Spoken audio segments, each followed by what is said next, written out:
Заўтра будзе ўсё не так у вёсках, мястэчках і гарадах. Расцвіце жыццё нібыта папараць-кветка. Людзі зміхацца будуць заўжды, зменшыцца колькасць адсотак бяды, і не трэба будзе тады ісці ў разведку.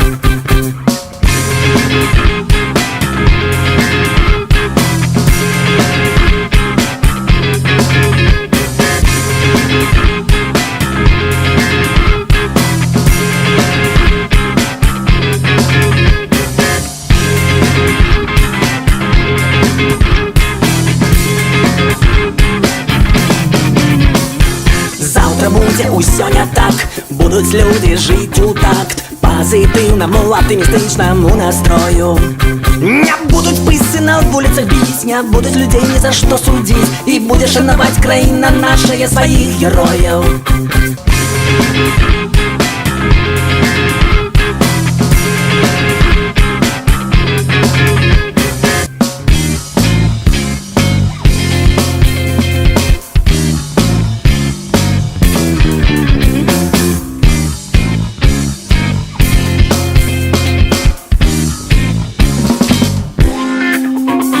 Заўтра будзе ўсё не так, жыццё набудзе новы смак, плечы распростаюць нашыя шэрыя людзі. Сонца, паветра, трава, вада, знікне бясследна дурная нуда, і адно толькі трохі шкада, што нас не будзе.